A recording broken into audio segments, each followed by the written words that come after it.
do you have to be in a different frame of mind to write poetry than fiction?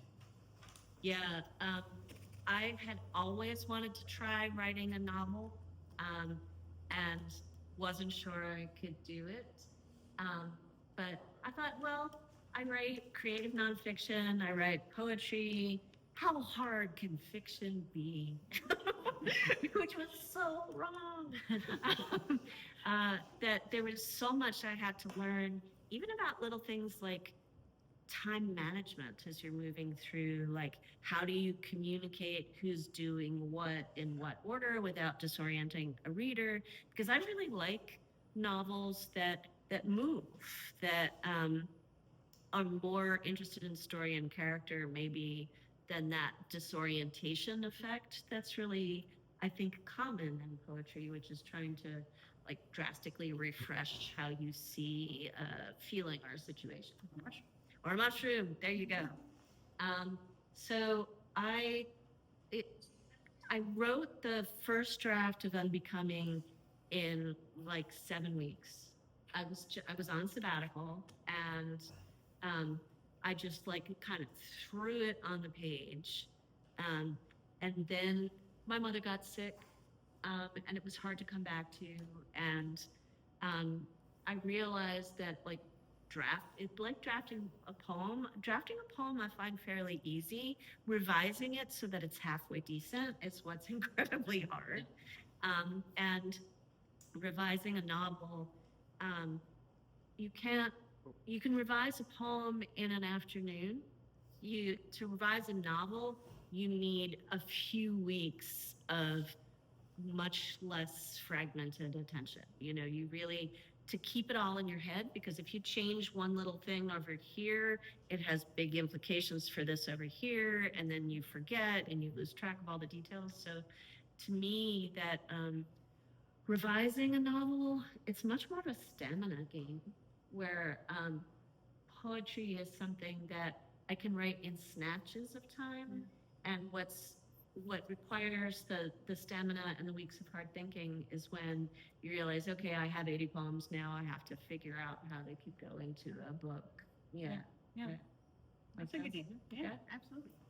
And then what was your main inspiration? So we talked about the way the book came together, but what was your initial inspiration for writing Microcosmic? Yeah, I had no idea.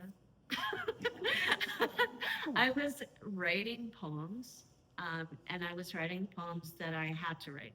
You know, the poems that felt urgent to me, and it does emerge for you after a while that there are themes, and partly because yeah, there are themes that like in your life at that time. So there were lots of grief poems. There were lots of poems about family secrets. But yeah, I had a totally different concept of it, which, as you pointed out, was less interesting than what happened when I went back to the drawing board. So I would say that, like, I often don't know what I'm doing and figure it out later. Yeah, that makes sense. Yeah, Makes sense. yeah. Yeah. So, how did you come up? So, one of the things that our book group, when we were talking about Microcosmic, this was a couple months ago, is she has this thing. If you look at the book up there, you'll see that there's a line of poetry underneath every poem, and all of those lines go together to make up one big poem throughout the book. So, how did you write that? Did you write it all at once? Did you write it separately from the rest of the poems? Did you write one big poem and then decide how they went together? Yeah, the underpoem I wrote all at once. I think I drafted it in one day, although it required a lot of work later. And then it was like a layout thing to try to figure out how everything might go together. Yeah.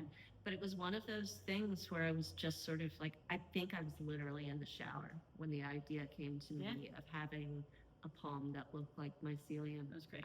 And it was the last poem I wrote for the book. Huh, fantastic. Yeah. Well, we all loved it, right? Yeah. Thank We did. you. Yeah. Yeah. And Unbecoming, so that's in the book we read for the book club.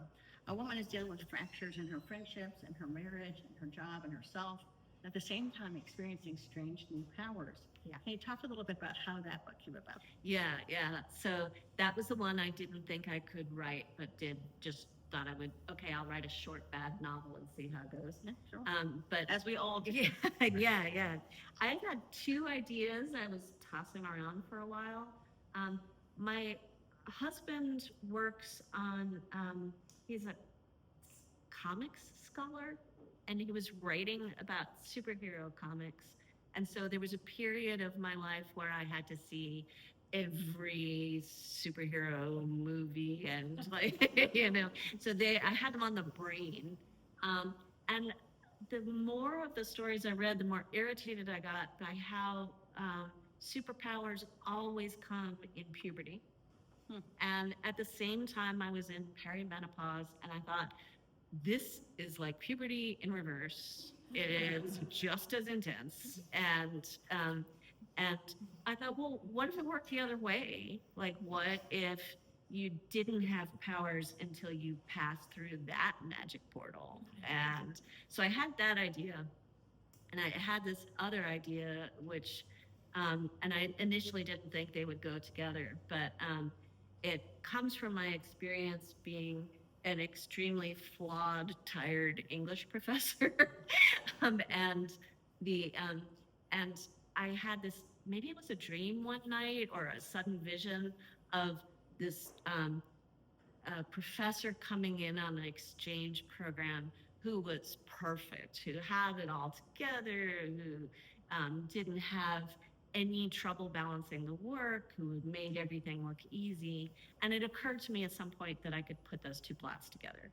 And so that was kind of the DNA of the novel. I love that. Yeah. Well, and there's also the idea that we have, women have, this is the old mythology that, it's virgin, mother, witch, Yes. right? Yeah. Those are our ages. That's right. Those That's are- right. So obviously, Yeah. my witch face down.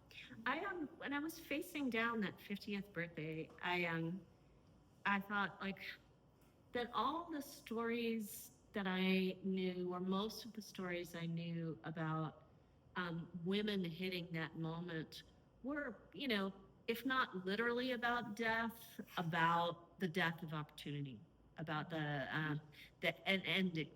And I was like, I do not need to think of myself as 50 on the verge of death. Like, that is not healthy. So I went looking for stories that, for example, to be the Sibyl, the oracle in ancient Greece, you had to be at least 50. So it was like, okay, that's a good one. At least one. Yeah, I never did find a 50 plus superheroine.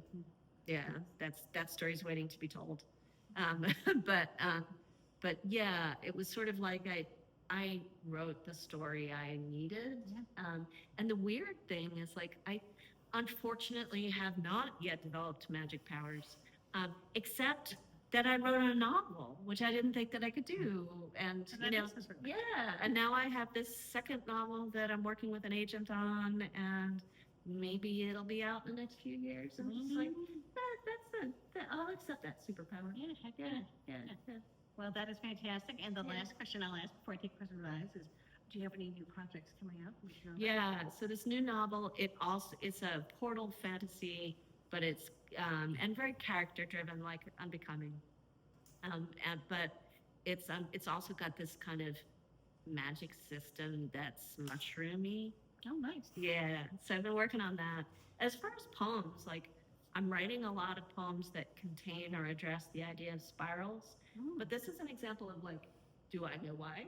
I have no idea. I like it. It's really fun to research Yeah. sort of the history of spiral in art, and of course spirals occur in mathematics and biology. It's a really interesting figure, but it is not yet revealed to me its secret core. All right. It'll get there. Yeah.